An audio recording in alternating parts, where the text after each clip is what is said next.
Hello po mga sis, Mami Len po here. Ang next tutorial naman po natin ay calligraphy name. Pwede nyo po siyang gamitin as calligraphy topper para sa mga cake topper, backdrop name, or pang ano po sa mga notebook. Ako ginagamit po siya sa notebook kasi mas maganda po tignan kapag customize yung pangalan. Ayan. Punta po tayo dito sa Add Text Apps. Then select po natin yung transparent background. Tapos, ito pong add text para makapag-start na po tayo magsulat. Okay, gagamitin ko po is Mami Len. Para po sa sample. Click po yung fonts. Pili po kayo ng fonts na gusto nyo. Ako ang pipiliin ko po ay itong Sweet Diary. Na-download ko lang din po ito ng libre sa Google. Tapos yan. Align nyo lang po siya para masakop niya lahat, para malaki siya. Tapos po, lagyan po natin siya ng stroke para mas kitang-kita siya mamaya. Again, transparent background po Huwag nyo po siyang i-white background kasi magagawin pa po tayo mamaya para lagyan siya ng border. Sa pagpili po ng stroke, pwede nyo pong itulad sa color ng texture na gagamitin nyo. Ayan, ito. Tapos, bawasan lang po natin yung stroke niya. Ayan, mga 2 or 3. Then, punta po tayo sa texture. Nakag-download na po ako kanina sa Google ng gold glittery background.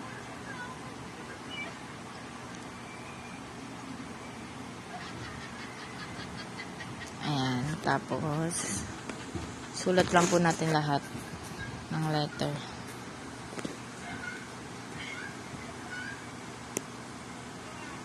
Sundan nyo lang po yung ginagawa ko para po mas mabilis nyo makuha.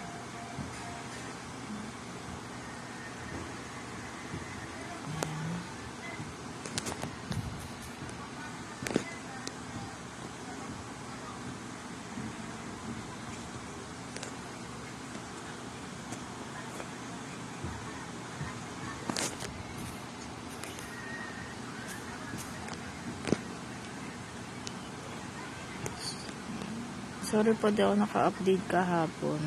Nabisi lang po talaga. Huwag na po kayong magalit. Yan.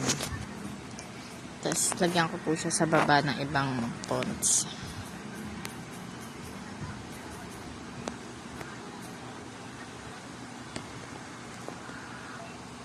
Dito na lang po ako kukuha. Kasi wala akong fonts na bet ko to ay ito pala. Tinry ko po ngayon i-voice over kasi sabi nyo po medyo lang sa hindi po kasi ako maano ngayon sa voice over ng sarili kong boss. Nahihiya po ako. Yan.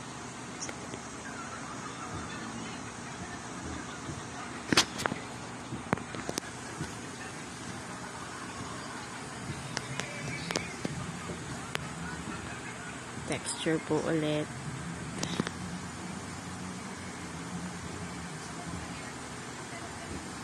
Ito lang, parang di na pala visible pag maliit yung letter. So, palitan ko po yung stroke niya na mas light.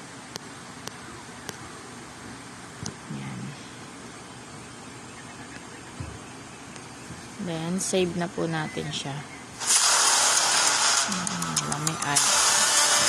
Wait lang po natin matapos nito.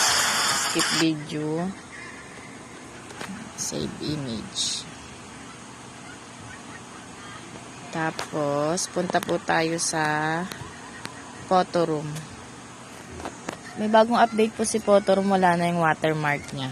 Check nyo po sa inyo. Tapos, pindutin po natin yung inedit po natin.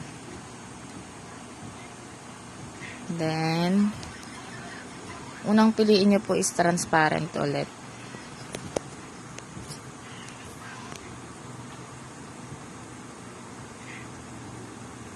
Ay, sorry. Medyo nagmamadali po ako. Outline, color white. White lang po yan. Then, adjust nyo lang po yung size kahit hanggang mga 17 or 16. Then, save. Done. Start from photo po ulit. Tapos yung bagong na-edit na po sa photo room.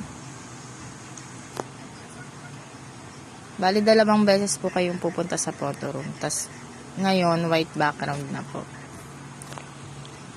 Outline again. Para po magkaroon siya ng border.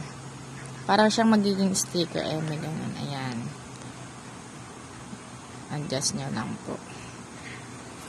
And then, Viola. Meron na po tayong calligraphy name.